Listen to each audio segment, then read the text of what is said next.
Artinya, dengan penambahan kuota haji itu bisa memangkas panjangnya antrian, tapi kenyataannya justru dimainkan oleh oknum-oknum yang tidak bertanggung jawab. Ya perlu diusut juga dugaan tindak pidana pencucian uangnya ya, TPPU-nya ya, seperti apa gitu ya, supaya pengembalian kerugian keuangan negaranya itu bisa benar-benar ada efeknya gitu ya bagi negara ya.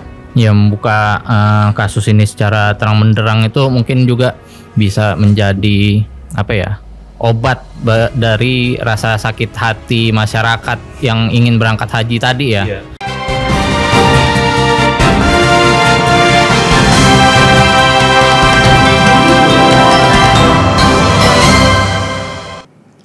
Selamat siang pemirsa Lampung Pos Update, jumpa lagi bersama kami dalam podcast Bedah Tajuk Lampung Pos. Seperti biasa bersama 3 jurnalis Lampung Pos, saya Nurjana. Dan saya Wandi Barboy Sidaban. Saya Efran Kurniawan. Pada kesempatan kali ini kita akan membahas tentang kuota haji yang menyeret mantan Menteri Agama Yakut Khalil Qaumas tentang pemberian kuota haji. Seperti apa kelanjutan kasus ini?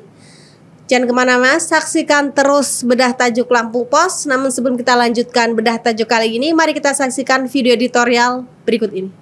Bongkar korupsi haji. Saat ini, ramai pembicaraan mengenai dugaan kasus korupsi terkait penyelenggaraan ibadah haji tahun 2024 di Indonesia yang sedang dalam penanganan Komisi Pemberantasan Korupsi atau KPK. Kasus ini menjadi sorotan publik karena dugaan penyimpangan dalam pembagian kuota haji tambahan.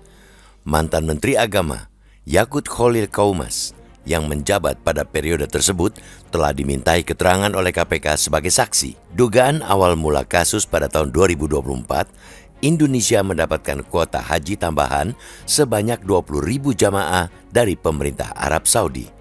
Kuota ini dimaksudkan untuk mempercepat antrian haji reguler yang sangat panjang.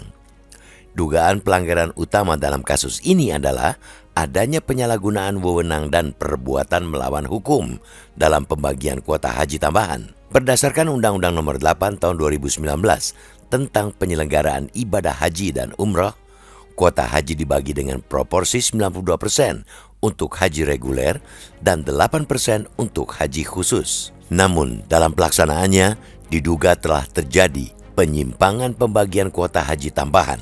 Alih-alih dialokasikan seluruhnya atau sebagian besar untuk haji reguler, kuota tambahan tersebut diduga dibagi rata 50-50 antara haji reguler dan haji khusus.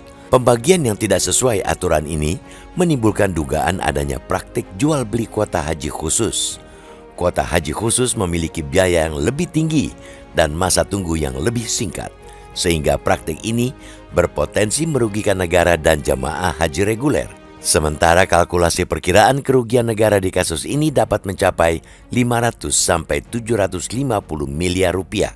Hitungan itu didapat dari harga biaya haji khusus yang dikenakan $5.000 atau sekitar 75 juta rupiah. Pada perkara ini, kuota haji tambahan sebanyak 20.000 jemaah dibagi dua untuk reguler dan khusus. Hal itu jelas melanggar aturan. Bila 10.000 kuota khusus dijual $5.000 atau 75 juta rupiah semua, lalu kali 10.000 artinya sudah 750 miliar rupiah. Bahkan Yakut Khalil Qaumas yang menjabat sebagai Menteri Agama pada periode dugaan korupsi terjadi telah diperiksa sebagai saksi oleh KPK terkait kebijakan pembagian kuota haji tambahan. Pihak-pihak tertentu menduga ada perintah dari pemberi perintah di balik pembagian kuota yang tidak sesuai aturan ini. Sementara KPK sebagai lembaga penegak hukum yang menangani kasus ini telah menaikkan status kasus dari penyelidikan ke penyidikan. Ini menandakan ditemukannya unsur dugaan tindak pidana korupsi.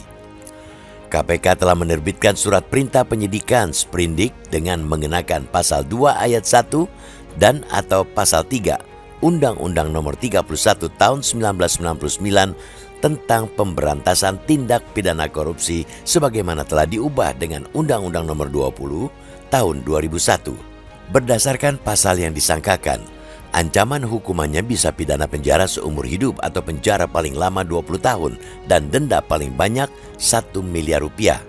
Selain itu, Jika terbukti ada aliran dana yang tidak wajar, pelaku juga dapat dijerat dengan Undang-Undang Nomor 8 Tahun 2010 tentang pencegahan dan pemberantasan tindak pidana pencucian uang (TPPU) yang memiliki ancaman hukuman penjara lebih berat. Oleh sebab itu, KPK harus cepat mengusut kasus ini. Jangan sampai kasus yang mencederai masyarakat, khususnya umat muslim, berlarut-larut. Telusuri aliran dana dari dugaan praktik jual beli kuota haji, termasuk kemungkinan adanya setoran dari agen travel kepada penyelenggara negara.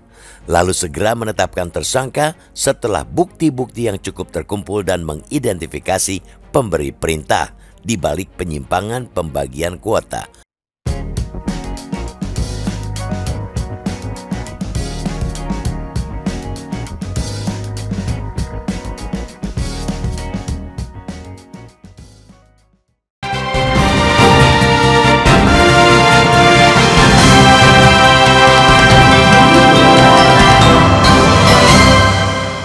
Pemirsa Lampung Pos Update masih di bedah tajuk Lampung Pos. Di segmen pertama ini kita akan membahas tentang quotes atau kutipan menarik dari beberapa tokoh. Seperti apa? Langsung saja, Bung Warboy. Iya, yang pertama saya mau mengutip langsung dari mantan Menteri Agama ya, Bapak Yakut Khalil Qomas, Gus Yakut gitu ya. Itu kan kemarin kira-kira tanggal 7 Agustus ya, beliau diperiksa gitu ya, diperiksa oleh KPK, dan dalam pemeriksaannya berlangsung selama sekitar 5 jam itu. Jadi ya artinya pastinya sudah cukup banyak pertanyaan dari para penyidik ya dalam kasus ini ya. Jadi tapi dalam keterangan persnya usai diperiksa gitu, Gus Yakut itu tidak mau menyampaikan ya seperti apa materi pemeriksaan yang diperiksa itu, seperti apa pertanyaan-pertanyaan itu. Gus Yakut tidak berkenan untuk menjawab ya. Bagi dia, pernyataan Gus Yakut ya, bagi dia nanti khawatir mengganggu pemeriksaan atau penyelidikan KPK nih, penyidikan yang kini kan sudah tahap proses penyidikan gitu ya. Jadi khawatir mengganggu proses penyidikan, itu pernyataan dari Gus Yakut gitu ya. Jadi ya saya kira Gus Yakut ini tentu saja sebagai Menteri Agama ya, dalam artian benar orang yang berkuasa penuh dalam hal soal, tentu saja termasuk dalam hal penyelenggaraan haji bisa berjalan dengan lancar, tentu saja adalah salah satu pihak yang perlu dimintai keterangannya, tentu saja sebagai ya itu tadi ya, pemimpin suatu departemen ataupun kementerian gitu ya dalam hal ini. Jadi tentu saja pernyataan Gus Yakut ini usai diperiksa itu ya baik, selama ini mungkin dia juga gerak gitu ya, dengan dalam artian Gus Yakut itu merasa kok selalu disangkut pautkan, tapi belum ada upaya untuk memberikan klarifikasi ataupun keterangan seperti apa, tapi namanya terus terseret gitu ya Gus Yakut ini. Jadi ketika ada seperti ini, dia benar-benar suatu yang benar-benar dia tunggu-tunggu gitu ya, pemeriksaan terhadap dirinya gitu ya, karena dia di situ akan memberikan klarifikasi gitu. Jadi ya itu sih sementara kutipan dari Gus Yakut. Jadi dia sudah menyampaikan apa yang memang perlu, bahwa dia mungkin sudah memberikan keterangan secukupnya gitu. Saya kira itu sih dari Gus Yakut. Dari Kak Efran? Ya, saya sedikit menegaskan dari ada Gus Yakut juga ya, kalau dia sempat memberikan keterangan tidak memakan uang sepeser pun dari dana haji itu ya. Tapi ternyata ada audit yang menemukan adanya kejanggalan dari dana di Kemenak yang ternyata tidak ada hubungannya dengan penyelenggaraan haji, dan ini yang menjadi termasuk dalam penyelidikan juga ya. Terus juga ada pandangan dari Ombudsman juga yang menemukan ada indikasi penyelewengan di kuota haji tambahan yang seharusnya untuk reguler tetapi diberikan untuk ke oknum yang memiliki kedekatan secara politik. Kalau aku menambahkan dari PLT Deputi Penindakan dan Eksekusi KPK Asep Guntur Rahayu usai konferensi pers ya yang dilakukan pada 7 Agustus lalu, beliau menyampaikan hasil penyidikan selama 5 jam ya yang dilakukan KPK oleh mantan Menak Bapak Yakut Khalil Kaumas ini memang menemukan dugaan adanya penyelenggaraan ibadah haji tahun 2024. Sebenarnya kasus ini bergulir juga sudah cukup lama ya Bang Fran.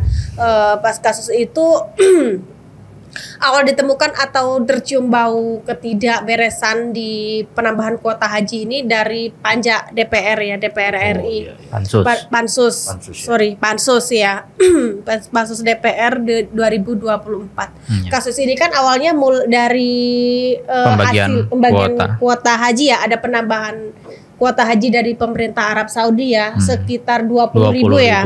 Yeah. Yang harusnya itu kan porsinya 92% untuk haji reguler dan hanya 8% untuk haji khusus ini. Tapi pada kenyataannya di lapangan pembagian kuota haji ini dibagi rata sekitar 10.000 untuk kuota haji reguler dan 10.000 untuk kuota haji khusus. Harapannya pada waktu itu kan pemerintah Presiden Joko Widodo yang berunding langsung ya minta pemerintah Arab Saudi untuk minta tambahan kuota haji nih untuk jemaah haji Indonesia yang pada saat itu dan sampai saat ini panjang antriannya itu kan sudah sampai puluhan tahun, bahkan 20 sampai 30 tahun gitu. Kalau hari ini kita mendaftar tahun ini, berarti kita berangkat kan 20 tahun ke depan gitu. Artinya dengan penambahan kuota haji itu bisa memangkas panjangnya antrian, tapi kenyataannya justru dimainkan oleh oknum-oknum yang tidak bertanggung jawab. Ada indikasi ada permainan di haji yang khusus itu ya. Kedekatan yang tadi disampaikan Efran juga ada bermain tangan gitu, istilahnya itu apa ya, ilegal lah, melalui jalur ilegal karena mungkin ada kedekatan khusus dengan oknum-oknum tertentu atau pemberi perintah yang sekarang masih diselidiki oleh KPK ya Bang Boy. Iya. Iya, saya juga ingin menyambung itu, juga ada kutipan dari tokoh lagi ini dari Ketua Masyarakat Anti Korupsi Indonesia Bapak Boyamin Saiman ya. Itu dia menyoroti soal kerugian negaranya gitu ya. Jadi Pak Boyamin ini bilang kerugian negara dalam kasus pembagian kuota haji ini cukup besar gitu, hampir menyentuh angka 1 T gitu ya, 1 triliun gitu ya. Kalau perinciannya, kalau dalam pernyataannya kutipan dari Pak Boyamin ini, kerugian negara dalam korupsi kuota haji tahun 2024 itu diperkirakan mencapai 691 miliar. Pembagian kuota 50 antara haji khusus dan reguler. Nah, yang tadi itu ya Mbak Nur sampaikan itu melanggar undang-undang ya. Undang-undang yang dilanggar itu Undang-Undang Nomor 8 Tahun 2019, Undang-Undang Penyelenggaraan Haji dan Umrah. Jadi itu ya. Jadi ternyata yang mungkin yang pada saat pembagian ya tadi ya, pada saat pembagian kuota itu yang tidak disangka-sangka mungkin ya tidak ada persoalan yang berarti, mungkin barangkali itu kali ya kong-kali antara pejabat ataupun siapa-siapa para pihak yang saat ini dalam proses penyidikan ya, mungkin tidak menyangka sampai sejauh itu ya, ternyata kerugian negara yang harus terdampak gitu ya. Jadi kan mungkin yang dia sangka nggak terlampau signifikan ini persoalan pembagian kuota haji ini, ternyata ya lumayan juga sampai 691 miliar seperti itu ya. Ternyata potensi kerugian itu pun kan belum lagi yang lain-lainnya ya. Itu baru awalan gambaran besarnya aja, bahwa dari kasus ini perlu juga, makanya si Boyamin menyampaikan, Ketua Maki ini Boyamin Saiman menyampaikan ya perlu diusut juga seperti dugaan tindak pidana pencucian uangnya ya, TPPU-nya ya, seperti apa gitu ya, supaya pengembalian kerugian keuangan negaranya itu bisa benar-benar ada efeknya gitu ya bagi negara ya. Iya, jadi persoalan kuota haji ini benar-benar miris sebenarnya ya kalau kita melihat lebih jauh ya persoalan ini, karena kan ya itu tadi ya, aturan mainnya sudah jelas, undang-undang yang mengatur sudah jelas, tapi kok masih aja disalahgunakan gitu ya. Apalagi ini kan sungguh mulia ya sebenarnya, bagaimana pemerintah Arab Saudi itu ternyata melihat Indonesia gitu loh, yang mayoritas umat muslim, betul, ya kan? sebagai umat muslim terbesar di dunia kan. Jadi sebenarnya pemerintah Arab Saudi itu berupaya untuk membantu Indonesia mempercepat antrian haji gitu ya. Karena kan kita tahu sendiri bagaimana umat muslim di Indonesia itu sangat banyak yang ingin naik haji ya. Kan itu jadi sorotan. Jadi ketika dilihat banyak yang masih dalam antrian gitu ya, panjang, bahkan ada yang sampai kalau 5-10 tahun mending ini sampai 15, 20, 25 tahun. Sampai ada calon jemaah yang meninggal udah daftar, saking lamanya udah meninggal duluan ya kan, Bang. Itu apalagi yang kondisi-kondisi seperti itu kan miris gitu kan. Jadi ketika ini ada niatan baik gitu ya dari pemerintah Arab Saudi membagi itu, dan ternyata tadi Panmos menemukan tim pansus menemukan ada yang janggal dalam pembagian kuota haji itu, ya ini yang benar-benar menjadi pertanyaan dilema kita semua gitu ya. Waduh, kalau seperti ini gawat, ini bukan hanya sektor sektor yang sektor lahan basah, tapi sampai sektor yang membina rohani pun kena juga, Kementerian Agama seperti itu ya. Jadi, dan kalau mau berkaca kasus sebelumnya, menteri-menteri sebelum Pak Yakut juga lagi-lagi tersangkut korupsi juga, sebelum Pak Yakut Menteri Agama yang sebelumnya. Jadi memang benar-benar sesuatu yang miris lah saya kira. Ya makanya penyelewengan kuota haji ini bisa disebut bentuk pengkhianatan terhadap amanah umat ya. Iya. Dan merampas hak beribadah umat muslim ya, karena ibadah haji ini kan bukan perjalanan biasa ya, karena kewajiban untuk sekali seumur hidup. Bayangkan kalau misalnya ada rukun Islam ya, masyarakat warga yang menunggu-nunggu untuk beribadah haji sampai daftar puluhan tahun, tapi ternyata kuotanya diberikan kepada yang lain. Gitu. Ini tadi sebenarnya ketika bicara korupsi di Indonesia tuh sepertinya sudah hal biasa sekarang ya. Masyarakat Indonesia tuh seolah-olah sudah terlalu seringlah dihianati gitu, dibohongi gitu. Bahkan tapi yang tidak menyangka ini adalah yang tadi disampaikan Efran, ini amanah umat gitu loh. Umat muslim yang mau beribadah, bahkan yang melakukan penyelewengan itu ya dari umat muslim itu sendiri gitu. Bahkan menteri atau pucuk pimpinannya yang sekarang tuh masih di KPK sendiri gitu, yang melakukan artinya permainan ya, yang sekarang masih dicari siapa pemberi perintah untuk melakukan permainan kuota haji ini gitu. Menyinggung soal mantan menteri juga, ini juga bukan kali pertama ya kasus korupsi kuota haji ya di Indonesia. Sebelumnya menteri sebelumnya juga yang barusan juga belum lama ini wafat juga Pak Surya Dharma Ali, eranya Pak SBY, mantan menteri agama, yang juga pada saat itu menjabat ketua partai juga, bahkan juga sebenarnya hampir sama gitu soal kuota haji, tapi beliau pada waktu itu adalah menempatkan orang-orang yang bukan seharusnya juga untuk mengisi haji gitu, atau panitia penyelenggara haji gitu, yang bukan orang-orang yang berkompeten, diletakkan orang-orang dia gitu. Begitu juga dengan penggunaan dana melaksanakan haji gratis gitu untuk orang-orang terdekatnya. Itu juga salah satu kan penyelewengan penyelewengan kuota haji ya, yang seharusnya diisi oleh orang-orang yang berhak, yang memang sengaja menunggu gitu dari tahun demi tahun, mengumpulkan rupiah demi bisa berangkat menunaikan ibadah haji, tapi pada kenyataannya lain di lapangan seperti itu. Baik pemirsa Lampu Pos Update, demikianlah segmen pertama ini. Jangan kemana-mana, kami akan melanjutkan bedah tajuk di segmen berikutnya.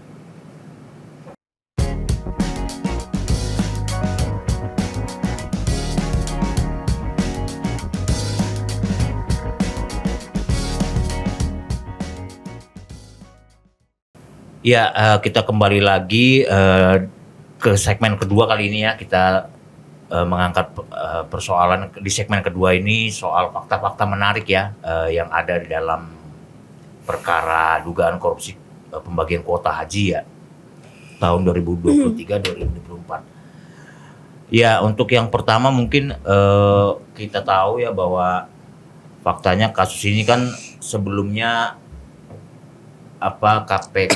KPK itu sengaja menggunakan ini ya surat perintah penyelidikan sprindik umum gitu ya. Jadi dalam artian kenapa menggunakan sprindik umum? Karena sampai sejauh ini KPK masih mau melihat sejumlah pihak siapa saja yang terlibat ya.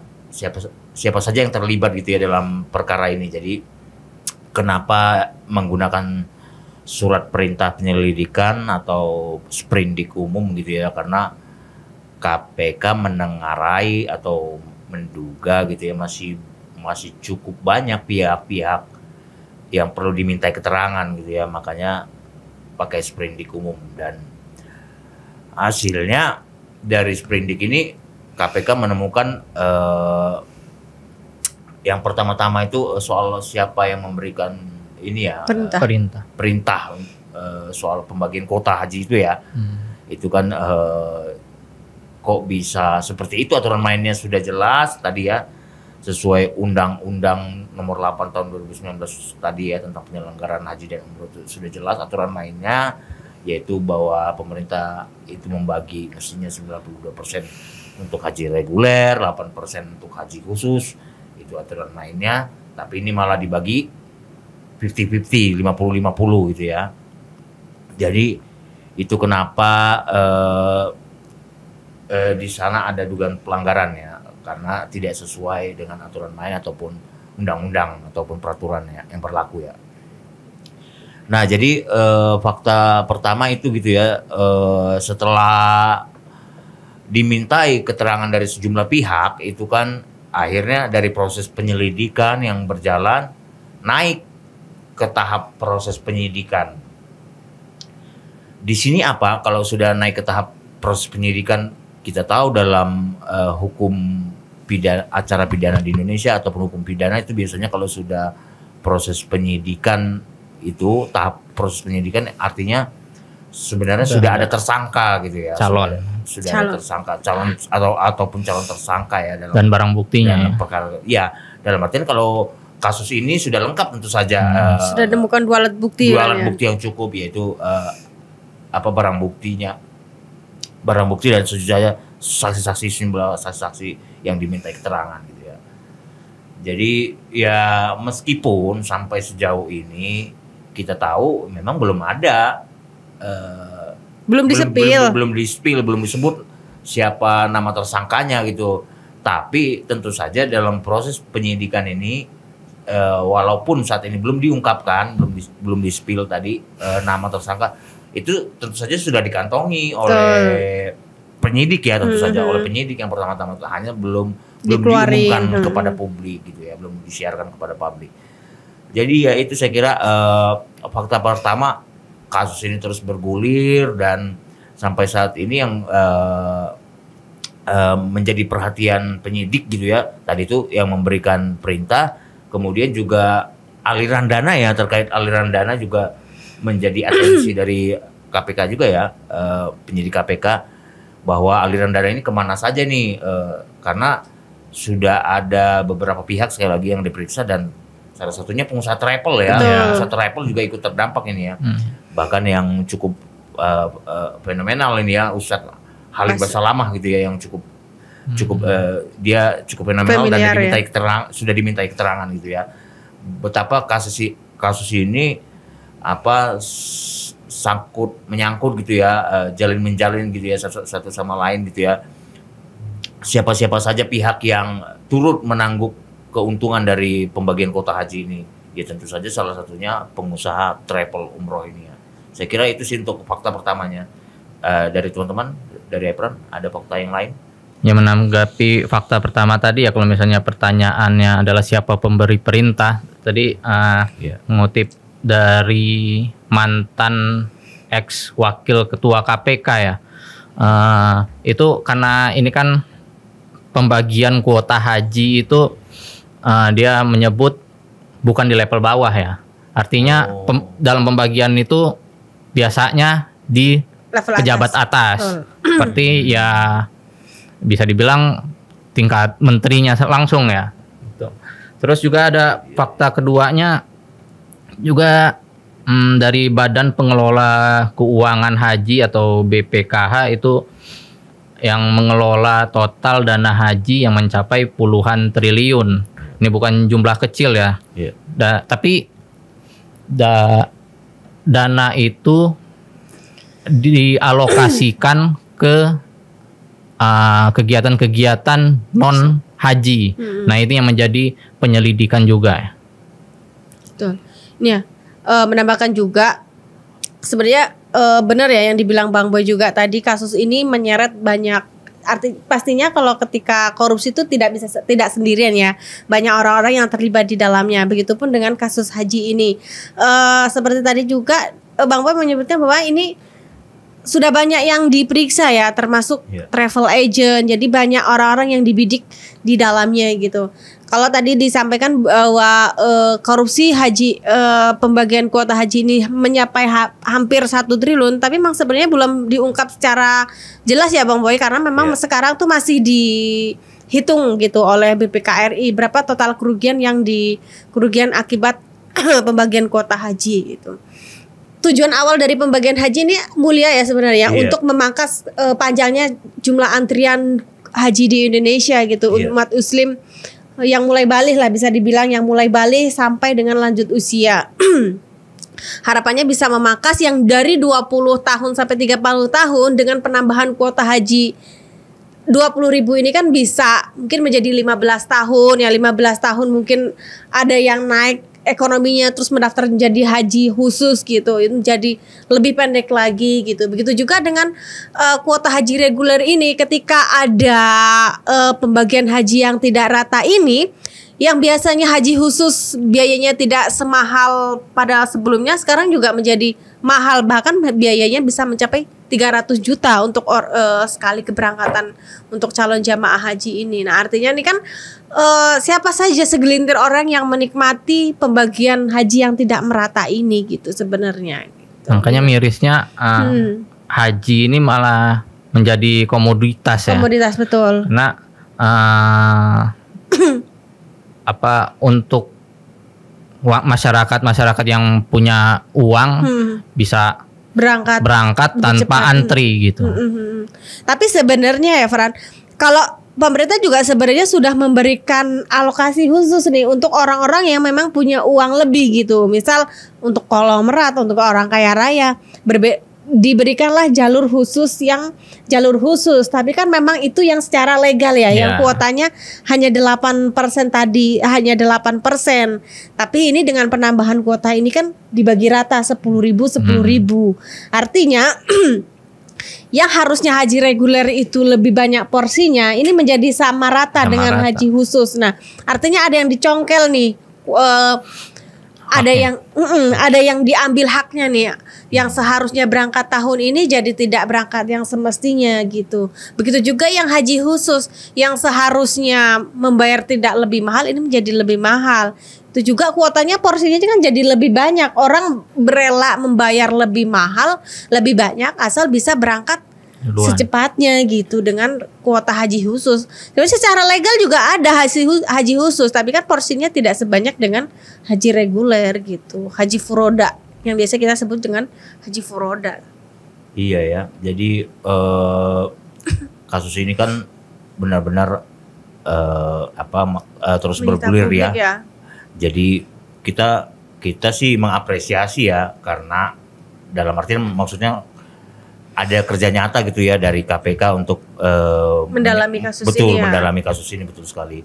Jadi kita tahu kan proses penyidikan terus bergulir, yang semula tahap penyelidikan kemudian menjadi tahap penyidikan ya. Dalam artian sebenarnya kita tentu saja kita jadi heran ini ya, kita heran sekaligus maksudnya kita jadi kepingin tahu lebih jauh nih ya, siapa nih ya tersangka dalam kasus pembagian kuota haji ini gitu. kita ingin langsung saja, kenapa harus berlama-lama lagi ya menunggu untuk menyebut ataupun spill nama tersangkanya ya, kenapa mesti harus lama lagi gitu ya.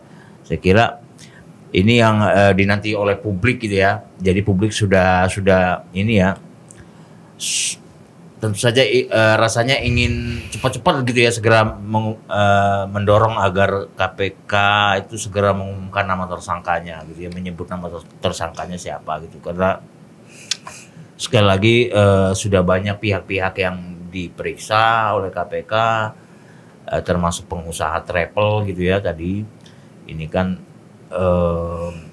kasusnya juga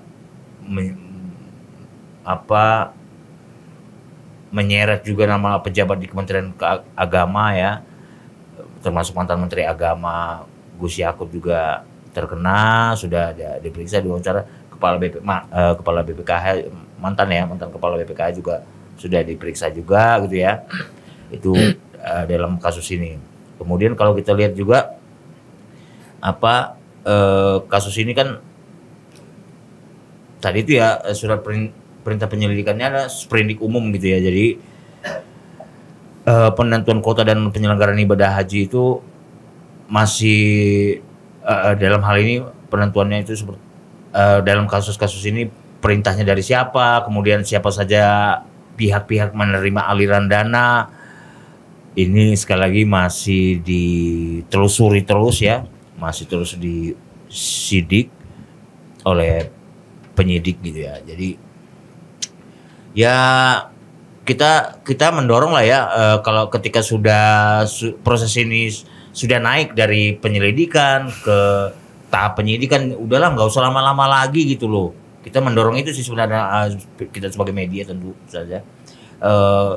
Untuk apa lagi berlama-lama kasus ini terus bergulir gitu, ketika memang sudah jelas prosesnya gitu, sudah naik proses penyelidikan dari tahap penyelidikan ke tahap penyidikan, ya sudah langsung umumkan saja tersangka gitu, agar pihak-pihak yang ditengarai terlibat dalam dugaan korupsi pembagian kuota haji ini itu tidak bergerak kemana-mana gitu, entah ke luar negeri, entah bersembunyi di mana. Nah ini yang kita khawatir gitu ya. Jadi ya saya kira ya itu sih, kita mendorong KPK segera mengumumkan nama tersangka, juga langsung ini ya, melakukan antisipasi ya, cekal pencegahan terhadap pejabat yang dalam tanda petik diduga tersangkut korupsi pembagian kuota haji ini. Ya jadi ya itulah, segera diumumkan lah ya nama tersangkanya tuh, karena sekali lagi setelah mengumumkan nama tersangkanya kan kasusnya juga terus bergulir lagi selanjutnya, mungkin ada pihak lagi yang lebih luas atau seperti apa gitu ya, pejabat yang lebih berwenang ternyata turut terlibat juga. Itu juga masih samar-samar ya, masih belum jelas seperti apa, apakah setelah diumumkan tersangka berhenti di situ saja atau ada lagi yang lainnya. Ini masih dalam penelusuran juga saya kira, dalam proses penyidikan juga saya kira. Ya, membuka kasus ini secara terang benderang itu mungkin juga bisa menjadi obat dari rasa sakit hati masyarakat yang ingin berangkat haji tadi ya. Yeah. Karena kasus ini jelas memberikan efek domino ya, karena pukulan berat juga ya masyarakat akan tertunda keberangkatannya, dan antrian juga menjadi lebih lama, terus juga biaya haji juga menjadi lebih tinggi ya. Oke, teman-teman, saya kira itu ya untuk segmen kedua kita ya, pemaparan dan fakta-fakta menarik ya, pemaparan dan fakta-fakta menarik seputaran pembagian kuota haji ini ya, kasus ini ya. Oke, saya kira demikian. Jangan kemana-mana, kita masih lanjut ke segmen 3 selanjutnya.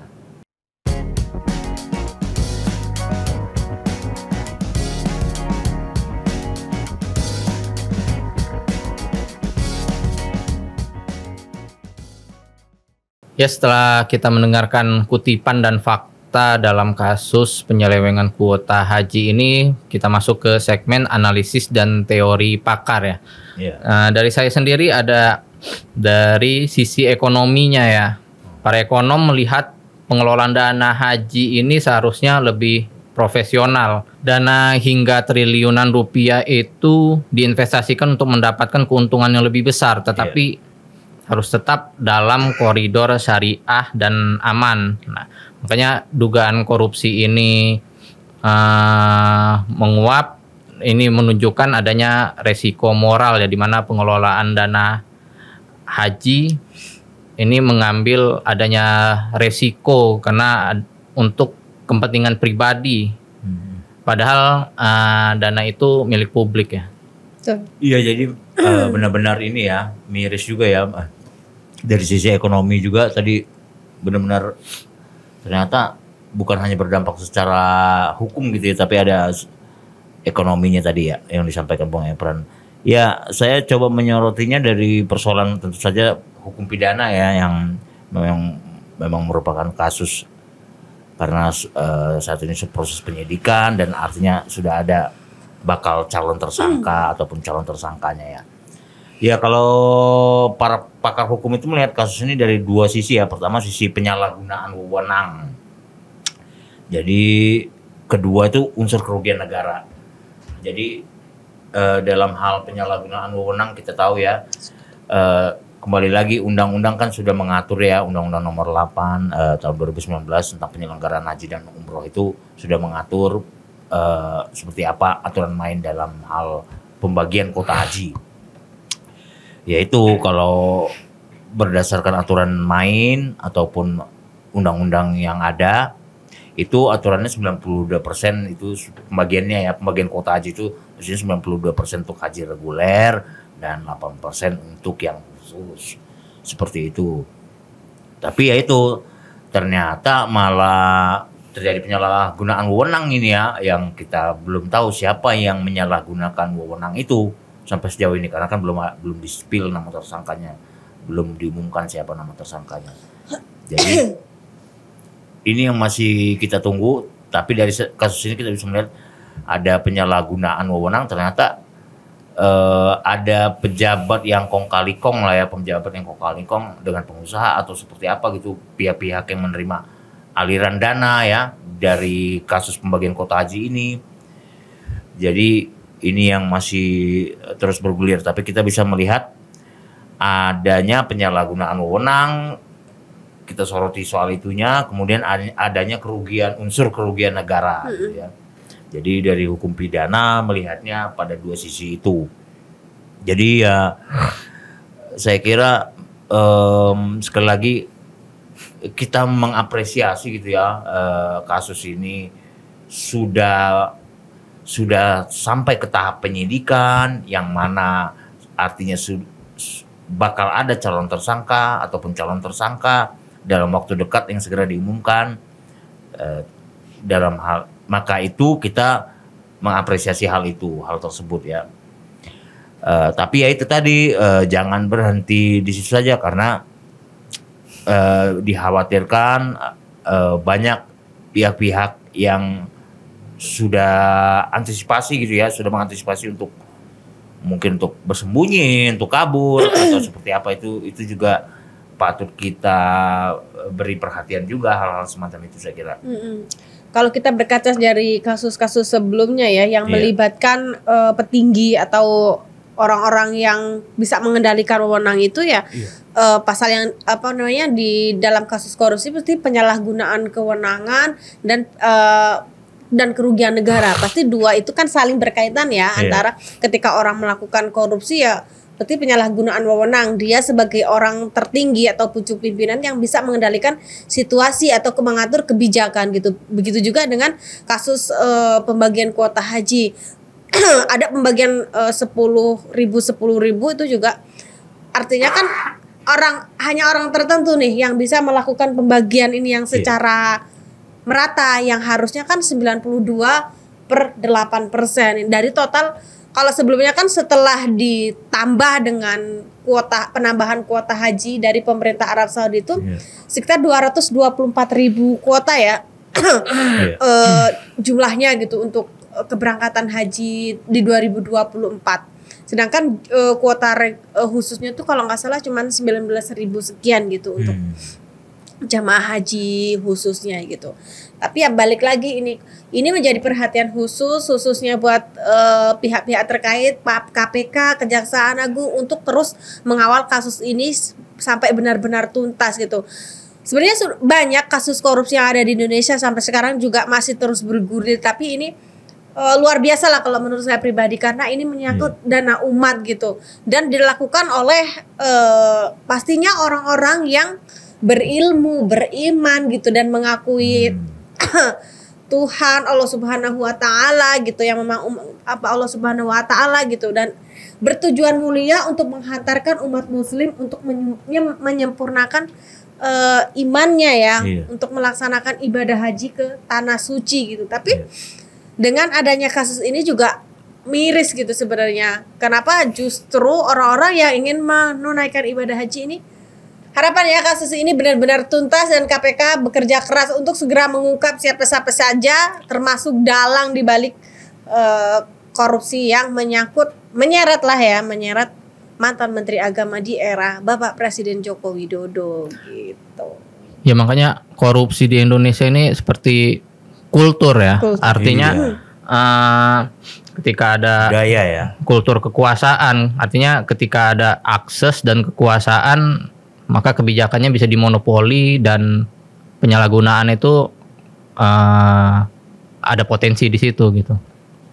Iya benar sekali lagi apa yang disampaikan Efran kultur tadi ya, seakan-akan korupsi itu udah jadi budaya gitu ya di Indonesia ya.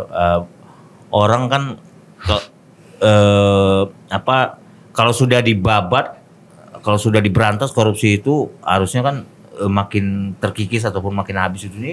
Ini justru nggak ada habis-habisnya gitu ya korupsi kita ini gitu, maksudnya korupsi di Indonesia ini. Jadi ya kita benar tadi apa memang sudah menjadi suatu budaya ya, suatu kultur ya, korupsi jadi, ini. Seolah-olah jadi dimaklumi lagi gitu. Padahal jangan sampai ini kejahatan yang luar biasa ya, extraordinary crime gitu, kasus korupsi ini, kasus kejahatan yang luar biasa, terstruktur dan orang-orang berdasi lah ya, bikin orang-orang berdasi yang berpendidikan tinggi mereka ini. Benar sekali Mbak Nur. Jadi kita kan jadi melihat persoalan ini, loh kok korupsi ini menimpa bukan hanya tadi itu ya sektor-sektor yang katakanlah sektor yang lahan basah, infrastruktur gitu ya, yang lain-lain yang instansi-instansi, institusi, departemen yang lainnya gitu ya, pekerjaan umum gitu, perhubungan dan lain sebagainya gitu ya.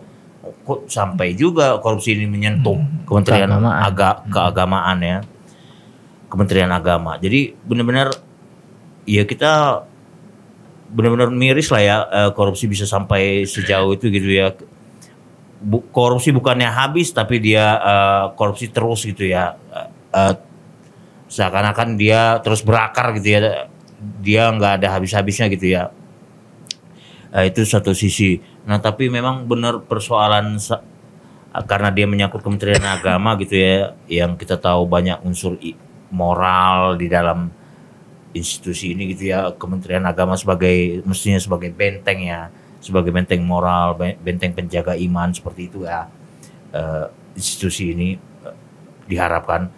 Tapi ya justru harus dia yang tersangkut gitu ya, dalam artian pejabat-pejabat yang bekerja di lingkungan Kementerian Agama justru memberikan contoh yang tidak baik ya, contoh yang tidak patut ditiru gitu ya sebagai pejabat yang bekerja di lingkungan Kementerian Agama. Ini kan satu sisi lagi ya, persoalan yang perlu juga kenapa bisa sampai sejauh itu ya. Apakah misalnya kita kan jadi bertanya-tanya ya, apakah dalam hal ini misalnya ada pejabat di lingkungan Kementerian Agama yang terlibat gitu ya, ataupun yang nanti bakal menjadi calon tersangka gitu, apakah memang kurang ya, misalnya saja pembagian apakah memang kurang ya gaji ataupun tunjangan yang didapatkan oleh pejabat di lingkungan Kementerian Agama, atau seperti apa ya kita melihat perkara ini ya, apakah memang masih belum memadai misalnya bekerja di lingkungan Kementerian Agama, atau memang dasar orangnya saja yang dalam tanda petik ya serakah gitu ya, mestinya gaji itu bisa mencukupi semuanya, bahkan tunjangan gitu ya, bisa hidup layak mestinya gitu, tapi memang dasar orangnya saja yang mudah tergoda, dalam artian mudah tergiur gitu ya dengan berlimpahnya uang gitu ya, seperti itu. Mungkin itu juga yang patut juga menjadi perhatian saya kira, kenapa bisa sampai di lingkungan Kementerian Agama kembali lagi terjadi dugaan korupsi seperti itu ya. Saya kira itu sih. Ya benar Bang Boy, karena kasus korupsi di lingkungan Kementerian Agama ini bukan sekali ini ya. Iya. Tercatat udah ada beberapa kali, dan untuk di lingkungan haji itu sudah 2 kali. Selain itu ada korupsi pengadaan Al-Quran bahkan gitu. Betul.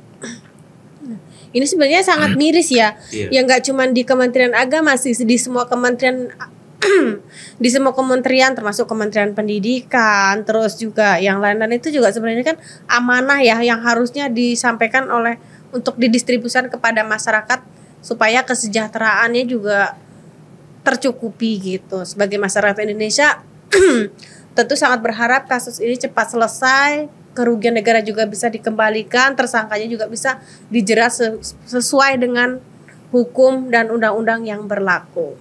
Pemirsa Lampung Pos Update, demikianlah tadi bedah tajuk Lampung Pos kali ini. Jangan lupa untuk aktifkan tombol loncengnya agar tidak ketinggalan video terbaru dari kami. Sobat Lampung Pos juga jangan lupa untuk berlangganan lampungpos.co e-paper untuk terus mengikuti isu-isu terhangat dan berita-berita terbaru. Ya, teman-teman juga sudah menyaksikan apa yang kami sampaikan tadi. Teman-teman bisa memberikan komentarnya, teman-teman juga bisa memberikan usulnya untuk podcast bedah tajuk selanjutnya. Saya Nurjana bersama kru yang bertugas pamit undur diri. Salam sehat dan sampai jumpa.